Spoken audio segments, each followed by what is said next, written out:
കരളലിയിക്കുന്ന കാഴ്ചകളാണ് ഗാസയിൽ നിന്ന് വരുന്നത്. പട്ടിണിയും രോഗങ്ങളും അതിരൂക്ഷമാണ്.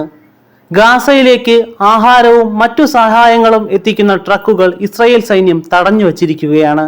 അവർ കടത്തിവിടുന്ന ട്രക്കുകൾ പോലും അഭയാർത്ഥി കേന്ദ്രങ്ങളിലേക്ക് എത്തും മുമ്പ് ആക്രമിക്കപ്പെടുന്നു. പലസ്തീൻ പൂർണ്ണമായും തകർന്നുവെന്ന റിപ്പോർട്ടുകളാണ് ഇപ്പോൾ പുറത്തു വന്നുകൊണ്ടിരിക്കുന്നത്. ലക്ഷക്കണക്കിന് ആളുകളുടെ പട്ടിണി മരണം തടയുവാൻ വഴി അന്വേഷിക്കുകയാണ് ഐക്യരാഷ്ട്രസഭയും മനുഷ്യാവകാശ സംഘടനകളും. ഗാസയിൽ നിന്ന് പുറത്തു വന്ന ഹൃദയഭേദകമായ ഒരു വീഡിയോ ലോകത്തിന്റെ നൊമ്പരമാകുന്നു. പലസ്തീനികൾ അനുഭവിക്കുന്ന പട്ടിണിയുടെ തീവ്രത വ്യക്തമാക്കുന്നതാണ് ഈ വീഡിയോ. ഭക്ഷണ ട്രക്കുകളിൽ നിന്ന് ചോർന്ന മാവ് മണ്ണിനൊപ്പം വാരിയെടുത്ത് കീശയിൽ നിറയ്ക്കുന്ന കുട്ടികളുടെ ദൃശ്യം കണ്ണു നിറയ്ക്കുന്നു.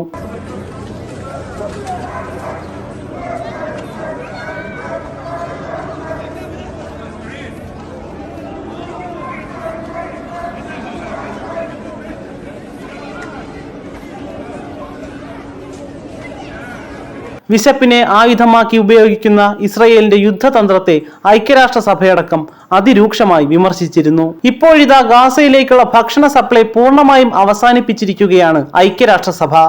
ഇസ്രായേൽ ആക്രമണം തുടരുന്നതും നിയമവാഴ്ച ഗാസയിൽ അവസാനിച്ചതും കാരണം ഭക്ഷണ സപ്ലൈ വിജയകരമായി നടത്തുവാൻ ഐക്യരാഷ്ട്രസഭയുടെ വേൾഡ് ഫുഡ് പ്രോഗ്രാമിന് സാധിക്കുന്നില്ല.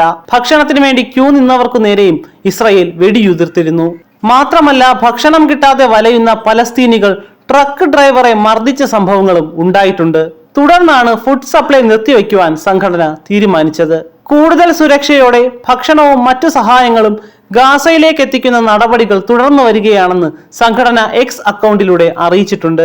ഗാസയിലേക്കുള്ള എല്ലാ കവാടങ്ങളും ഇസ്രായേൽ നിയന്ത്രണത്തിലാണ്. ലോകരാജ്യങ്ങളുടെ സമ്മർദ്ദം കൊണ്ടാണ് ഒരു കവാടമെങ്കിലും ഗാസയിലേക്ക് തുറന്നു കൊടുക്കാൻ ഇസ്രായേൽ തയ്യാറായത്. ഇവിടെ കൂടി കടന്നു പോകുന്ന 50% ട്രക്കുകളും ഇസ്രായേൽ തടഞ്ഞു വയ്ക്കുകയും ചെയ്യുന്നു.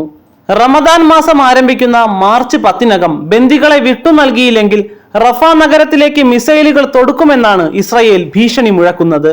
ഹമാസ് ഇതിന് വഴങ്ങുന്ന ലക്ഷണവും കാണുന്നില്ല. അങ്ങനെയാണെങ്കിൽ ഗാസ ഒരു കൊലക്കളമായി മാറുവാൻ ഇനി 18 നാളുകൾ മാത്രം.